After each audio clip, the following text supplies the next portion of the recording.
আসসালামু আলাইকুম। সকল টেকনিশিয়ান ভাইদের জানাই ফার্স্ট সার্ভিসের চ্যানেলের নতুন একটি ভিডিওতে স্বাগতম। তো আজকে রিয়েলমি C2 এই ফোনটার ডিসপ্লে চেঞ্জ করব। আমার ফোনের স্পিকার একটু সমস্যা আছে, সেটারও কাজ করব। তো সবটাই আপনার সাথে শেয়ার করব। যারা নতুন টেকনিশিয়ান ভাই আছেন, মূলত আমার ভিডিও তাদেরকে উপলক্ষ করে, কারণ আমার ভিডিওতে আমি সব সময় চাই যে নতুন টেকনিশিয়ান ভাইয়েরা আমার ভিডিও দেখে কিছুটা হলে কাজ শিখুক, আর সেই কাজ শিখে তারা কিছু করুক। আর যারা পুরান টেকনিশিয়ান ভাই আছেন, যারা কাজ করতেছেন, তারা ভিডিওটা না দেখলেও পারবেন, কোনো সমস্যা নেই। কিন্তু যারা নতুন টেকনিশিয়ান ভাই আছেন, যারা কাজ করতেছেন বা ভাবছেন কাজ করবেন, শিখবেন, তাদের জন্য মূলত আমার ভিডিওটা। তারা যদি ভিডিওটা প্রথম থেকে শেষ পর্যন্ত দেখেন, ইনশাল্লাহ আশা করি রিয়েলমি C2 যদি ফোন কখনো ডিসপ্লে সমস্যা নিয়ে আসে, অবশ্যই চেঞ্জ করবেন কীভাবে, A to Z আপনাকে দেখাবো। তো ভিডিওটা স্কিপ না করে ভিডিওটা সম্পূর্ণটা দেখবেন আশা করি। আর যদি ভিডিও স্কিপ করে যান তাহলে অনেক কিছু মিস করে যাবেন, তখন হয়তো বা অন্য কিছু শিখতে পারবেন না। যাই হোক, কাজের কথা চলে যাই। তো আমি ফোনের ব্যাকপার্টটা খুলে সিমটা খুলে নিয়ে রেখেছি। তো এখন আমি এক এক করে নাটগুলোকে খুলে রাখবো। আর যখন নাটগুলো খুলবেন, এক জিনিস মাথায় রাখবেন, নাটগুলো খুলে সবসময় এক জায়গায় রাখার চেষ্টা করবেন, এলোমেলো করে রাখবেন না। যদি আপনি এলোমেলো করে নাটগুলো রাখেন, তাহলে যখন আপনি কাজ শেষ করবেন, কাজ শেষ করে নাটগুলো যখন আপনি লাগাতে যাবেন, তখন আপনি একটু ঝামেলায় পড়ে যাবেন। নাটগুলোকে খোঁজাখুঁজি করতে গিয়ে একটু সমস্যা পড়ে যেতে পারেন। তার জন্য বলবো যে নতুন টেকনিশিয়ান ভাইয়েরা যখন আপনার নাটগুলা খুলবেন, এক জায়গায় রাখার চেষ্টা করবেন। হয়তো কোনো ম্যাগনেটে লাগিয়ে রাখতে পারেন, যেমন নষ্ট স্পিকার আছে, ওই স্পিকারে লাগিয়ে রাখতে পারেন। তো ব্যাটারিটা আমি খুলে নিলাম, ব্যাটারির উপর যে পলিটা আছে সেটা খুলে নিলাম। পলিটা একটু নষ্ট, তার জন্য পলিটা আমি লাগাবো না, খুলে ফেলে দিলাম। এখন আমি ডিসপ্লেটাকে খুলবো। তো ডিসপ্লেটা খোলার জন্য আমি হট গ্যান ইউজ করব।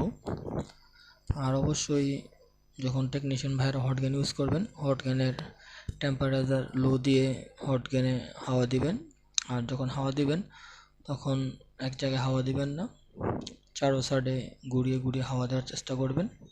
কারণ এক জায়গায় হাওয়া দিলে আপনার অনেক সময় দেখা যায় ডিসপ্লে লাল হয়ে যায়, সেটা নতুন ডিসপ্লের ক্ষেত্রে হতে পারে। যেহেতু ডিসপ্লেটা নষ্ট, চেঞ্জ করবো, তাই বলেই না যে আমি এক জায়গায় হাওয়া দিয়ে ধরে রাখবো।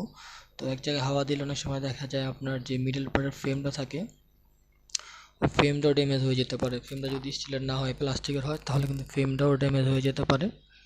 তো এগুলো মাথায় রাখতে হবে, এগুলো মাথায় রেখে কাজ করতে হবে, কারণ মোবাইল সার্ভিসিংয়ের কাজগুলো খুবই সেন্সিটিভ, খুবই নিখুঁত। আর প্রত্যেকটা টেকনিশিয়ান ভাইকে উদ্দেশ্য করে বলা, যদি আপনার কাজগুলো কেয়ারফুলভাবে না করে যদি একটু হেলামি করে কাজগুলো করেন, তাহলে কিন্তু আপনি যে কোনো সময় বিপদে পড়তে পারেন। আর সেই বিপদের খেসারত বলি কিংবা জরিমানা বলি আপনাকে দিতে হবে। তো যখন ডিসপ্লে খুলবেন, অবশ্যই চার্জারে হিট দিয়ে খুলবেন। চার্জারে হিট দিলে দেখা যাচ্ছে আপনার কামটা ছেড়ে দেয়, ডিসপ্লেটা খুলতে আপনার জন্য সুবিধা হবে। দেখুন আমি চার্জারে হিট দেওয়াতে ডিসপ্লেটা সুন্দরভাবে খুলে ফেলতে পারতেছি, কোনো সমস্যা হচ্ছে না। আমি এক সাইড থেকে ডিসপ্লে খুলে যখন আমি করলাম, তখন সুন্দর করে ডিসপ্লেটা খুলে নিচ্ছি। দেখুন ডিসপ্লেটা খুব সহজে আমি খুলে নিলাম, কোনো সমস্যাই হলো না। তো নতুন টেকনিশিয়ান ভাইদেরকে বলবো আবারও, আপনারা যখন ডিসপ্লে খুলবেন, অবশ্যই ডিসপ্লে চারো সাইডে হিট দিয়ে সুন্দর করে খোলার চেষ্টা করবেন। আর হ্যাঁ, ডিসপ্লে লাগানোর আগে একটা কথা বলতে চাই, যখন ডিসপ্লে লাগাবেন, ডিসপ্লে লাগানোর আগে ডিসপ্লের ফ্রেমের যত ময়লা আছে সেইগুলাকে টুইজার দিয়ে হোক, কিংবা এখন নতুন যে আধুনিক সিস্টেম বের হয়েছে মোটর, যে মোটর দিয়ে আমরা মূলত গামটাম পরিষ্কার করি, সেই মোটর যদি ইউজ করেন, খুব যত্ন সহকারে কেয়ারফুলভাবে ইউজ করবেন। আর অবশ্যই যে মিডল পার্টের ফ্রেমের যে ময়লাগুলো থাকে, গামগুলো লাগানো থাকে, সেই ঘামগুলোকে যত পারবেন একটু সময় বেশিও যদি লেগে যায়, তারপরেও একটু সময় বেশি নিয়ে হলেও পরিষ্কার করার চেষ্টা করবেন। আর যদি আপনি ভালোভাবে পরিষ্কার না করে ডিসপ্লেটা লাগাতে চান, ডিসপ্লেটা আপনি লাগাতে পারবেন, কোনো সমস্যা হবে না। ডিসপ্লে লাগানোর পর যখন আপনি রাবার বসিয়ে ফিটিং করার চেষ্টা করবেন, তখন দেখবেন ময়লার কারণে আপনার ডিসপ্লের মধ্যে একটা সাদা ফোঁটা পড়তে পারে ভিতরে ময়লা থাকার কারণে। আবার দেখা যেতে পারে আপনার ডিসপ্লেটা এক সাইডে আপ ডাউন হয়ে যাওয়ার কারণে ডিসপ্লেটাও ড্যামেজ হয়ে যেতে পারে। আবার দেখা যায় ময়লার কারণে ডিসপ্লে যখন আপনি রাবার দিয়ে লাগাবেন, তখন রাবার এক সাইডে প্রেশার কম বেশি হয়ে যাওয়ার কারণে ডিসপ্লেটা লালচা কালার হয়ে যেতে পারে। মানে এক কথায় ডিসপ্লেতে অনেক ধরনের সমস্যায় দেখা দিতে পারে। তো আপনি যদি সেটা ভালোভাবে পরিষ্কার করে নেন, মানে মিডল পার্টের যে ফ্রেমটা ডিসপ্লে লাগানোর, দেখুন আমি কিন্তু একটু সময় বেশি লাগতেছে আমার, তারপর আমি কাজটা করতেছি এই জন্য যে নতুন টেকনিশিয়ান ভাইদেরকে আমি একটা মেসেজ দিতে চাই। আমার প্রত্যেকটা ভিডিওতে আমি একটা মেসেজ দিতে চাই, যাতে করে একটা নতুন টেকনিশিয়ান ভাই সে যেন ভুলগুলো না করে, সে যেন এই ভিডিও দেখে তার ভুলগুলোকে শুধরাতে পারে এবং যে ভুলে যে সমস্যা পড়তে পারে সেই সমস্যা থেকে নিজে যেন শুধরে নিতে পারে। তার জন্য মনে করেন আমার এই নতুন টেকনিশিয়ান ভাইদের জন্য ভিডিওগুলো করা। তো আমি মোটামুটি যথেষ্ট পরিমাণ টুইজার দিয়ে ফ্লার দিয়ে পরিষ্কার করে নিয়েছি। তো পরিষ্কার করার পর আমি একটু মেডিসিন দিয়ে, তো তারপর আবারও ব্রাশ দিয়ে দেখতে পাচ্ছেন পরিষ্কার করে নিচ্ছি। কারণ আমি চাই যত এটা আপনি কিংবা আমি যেই ডিসপ্লে লাগাই না কেন, মিডল পার্টটা যত ভালোভাবে পরিষ্কার করবেন, আপনার ডিসপ্লে লাগানোর ফিনিশিং, ডিসপ্লে লাগানো তত সুন্দর হবে। তো দেখুন আমি পরিষ্কার করার পর ডিসপ্লেটাকে নতুন একটি ডিসপ্লে লাগালাম। তো ডিসপ্লে লাগানোর পর এখন আমি টাচটাকে চেক করব ম্যানুয়ালি, যে টাচটা কোনো সমস্যা আছে কিনা কিংবা টাচ ঠিকঠাক কাজ করে কিনা। কারণ নতুন পুরাতন সকল টেকনিশিয়ান ভাই এই ব্যাপারটার অবগত আছেন যে টাচ ডিসপ্লে কোনো চেঞ্জ হয় না।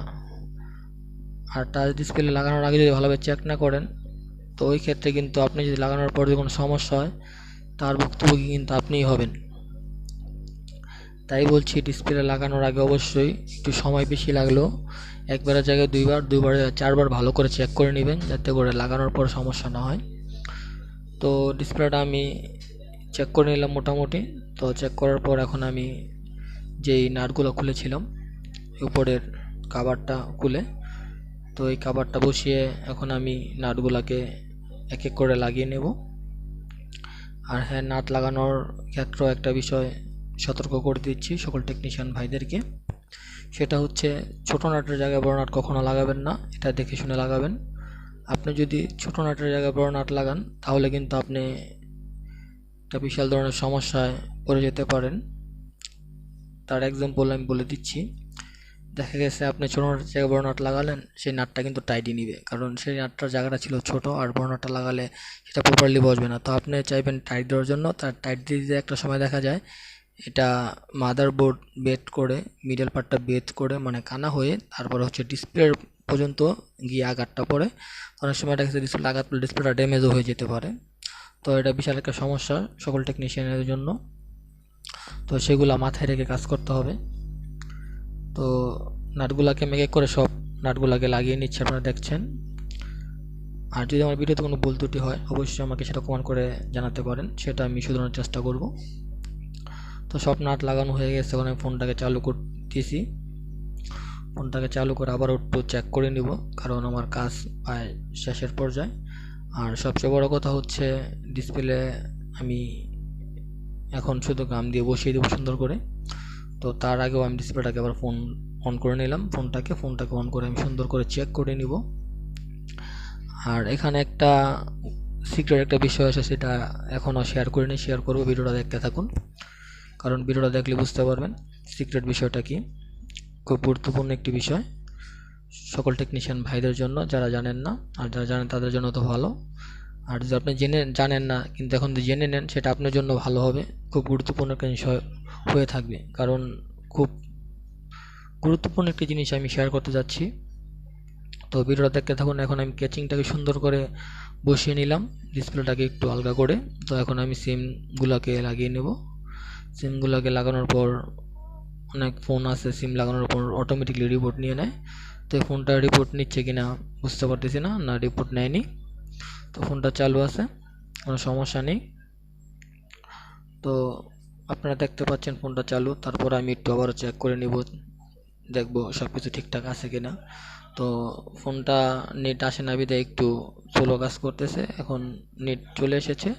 তো ফোনটা এখন ম্যানুয়ালি অ্যাপগুলো সব ঠিকঠাক আছে, কোনো সমস্যা নেই। আপনারা দেখতে পাচ্ছেন আমি লাগানোর আগেও কিন্তু আবার ভালোভাবে চেক করে নিচ্ছি, একটা কারণে যে আপনার কোনো ধরনের সমস্যা যদি না হয় ডিসপ্লে লাগানোর পর, তার কারণে চেক করে নেওয়া। তো ফোনটা একটু ঝামেলা করছে কোনো কারণে সিম লাগানোর পর। তো আমি একটু সময় নিব, অনেক সময় সিম লাগানোর পর নেট আসার জন্য যে সার্চিংটা হয়, সার্চিংয়ের কারণে সমস্যাটা হতে পারে। এটা নিয়ে কোনো টেনশন করবেন না টেকনিশিয়ান ভাইয়েরা, একটু সময় নেবেন। সময় নেওয়ার পর দেখবেন ম্যানুয়ালটা ঠিক হয় কিনা। যদি ঠিক না হয় তো সিমটা খুলে দেখবেন ঠিক হয় কিনা। তো ইনশাল্লাহ এটা ঠিক হয়ে যাবে, এটা কোনো সমস্যা না। তো দেখুন এখন কিন্তু ফোনটা সব কিছু ঠিকঠাক আছে। আমি ব্রাইটনেসটাকে কালো, মানে ব্রাইটনেসের যে অপশনটা আছে সেটাকে আমি ডার্ক করার চেষ্টা করতেছি, দেখি ডার্ক হয় কিনা, ডার্ক মোড হয় কিনা। ডার্ক মোড হয়নি, তো এটা কোনো সমস্যা না। তো আমি ব্রাইটনেস কমিয়ে ডার্ক মোডটার অপশনটা অফ করে দিলাম। তো আমি আবারও একটু চেক করে নিলাম, সব কিছু ঠিকঠাক আছে, কোনো সমস্যা নেই। তো এখন আমি ডিসপ্লেটাকে প্রপারলি ফিটিং দিব। আপনারা দেখুন কীভাবে ডিসপ্লেটা প্রপারলি ফিটিং দিই। আর একটা জিনিস যেটা আপনাকে বলতে চেয়েছি, যে একটা শিক্ষণীয় একটা জিনিস হয়ে থাকবে। তো শিক্ষণীয় জিনিসটা কি, সেই সিক্রেটটা কি সেটা অবশ্যই দেখুন, ভিডিওটা দেখতে থাকুন, সম্পূর্ণ ভিডিওটা দেখলে বুঝতে পারবেন। তো দেখুন আমি ডিসপ্লে যে ফ্রেমটাকে পরিষ্কার করেছি ডিসপ্লেটা লাগানোর জন্য, সেটাকে আমি সুন্দরভাবে পরিষ্কার করে নিচ্ছি। সেটা আমি আপনাদেরকে আগেও বলেছি, এখনও বলছি, এটা ভালোভাবে পরিষ্কার করে নেবেন ডিসপ্লে লাগানোর জন্য, তাতে করে আপনারই ভালো হবে। তো ডিসপ্লের মধ্যে আমি দুই সাইডে আমি সাদা গাম ইউজ করেছি, আর যে নিচের পার্টটা আছে তো ওই পার্টের নিচে আমি কালো গামটা ইউজ করব, কারণ সেটাই একটা মানে সিক্রেট একটা বিষয়, সেটা আপনাদের সাথে শেয়ার করব। ভিডিওটা দেখতে থাকুন, দেখলে বুঝতে পারবেন। তো আমি সুন্দর করে ফ্রেমের ভিতর কালো গাম দিয়ে নিচ্ছি। কালো গাম দেওয়ার কারণটা কি সেটা অবশ্যই আপনাদেরকে বলবো, ভিডিওটা দেখতে থাকুন। তো আমার গাম দেওয়া অলরেডি শেষ হয়ে গেছে। এই যে টেকনিকটা এখন শেয়ার করছি আপনাদেরকে। নিচে কালো গামটা দেওয়ার কারণ হচ্ছে এই যে এই মার্কেটের ডিসপ্লেগুলো অনেক সময় দেখা গেছে প্রপারলি ফিটিং হয় না, নিচে যে আইসি থাকে ডিসপ্লের আইসির কারণে অনেকটা আপ হয়ে থাকে, তার জন্য কালো গামটা দিয়ে দিলাম। আপ হয়ে থাকলে জানি লাইটের আলোটা, জানি ডিসপ্লে লাইটের যে আলোটা সেটা যেন দেখা না যায়, তার জন্য। তো সেটা আমি নিচে দিয়ে এখন আমি বসিয়ে নিলাম। বসিয়ে নেওয়ার পর এখন আমি রাবার লাগিয়ে নিচ্ছি। তো রাবার লাগানোর আগেও দেখবেন যে ফ্রেমের সাথে ডিসপ্লেটা ভালোভাবে বসছে কিনা, যদি বসে তাহলে রাবারটা লাগিয়ে নেবেন। তো সব কিছু ঠিকঠাক থাকলে সুন্দরভাবে রাবার লাগিয়ে নেবেন। তো ফ্রেমের সাথে ডিসপ্লে সুন্দরভাবে বসে গেছে, তার জন্য আমি রাবার লাগিয়ে নিলাম। তো এখন আমি নিচে একটি রাবার দিলাম, এখন আমি লম্বা করে আরেকটি রাবার লাগিয়ে নিলাম। এই রাবারের প্রেসারে কিন্তু আপনার ডিসপ্লেটা প্রপারলি সুন্দরভাবে বসে যাবে, কোনো সমস্যা হবে না। তো দেখুন, এই যে দেখুন কি সুন্দর ডিসপ্লেটা আমি বসিয়ে নিয়েছি কালো গাম দিয়ে, আর প্রপারলি সুন্দরভাবে বসে গেছে, কোনো ধরনের কোনো সমস্যা নেই, কোনো ফাঁক কিংবা গ্যাপ, লাইটের আলো কোনো কিছু দেখা যাচ্ছে না। তো সুন্দরভাবে বসে এভাবে নেবেন আপনারা সকল টেকনিশিয়ান ভাইয়েরা। নিচের দিকে ডিসপ্লেটাকে আপ করে নিচের দিকে একটু মানে রেখে একটু সুন্দর করে বসিয়ে লাগিয়ে দিবেন, তাহলে ইনশাল্লাহ কোনো সমস্যা হবে না, আর ডিসপ্লে ফিটিংও খুব সুন্দর হবে। তো আজকের ভিডিও পর্যন্ত ছিল। ভিডিওটা কেমন লাগলো অবশ্যই কমেন্ট করে জানাতে পারেন। আর ভিডিওটা ভালো লাগলে অবশ্যই চ্যানেলটাকে সাবস্ক্রাইব করে পাশে থাকা বেল আইকনটি অন করে দিবেন। ধন্যবাদ, সবাই ভালো থাকবেন, আল্লাহ হাফেজ।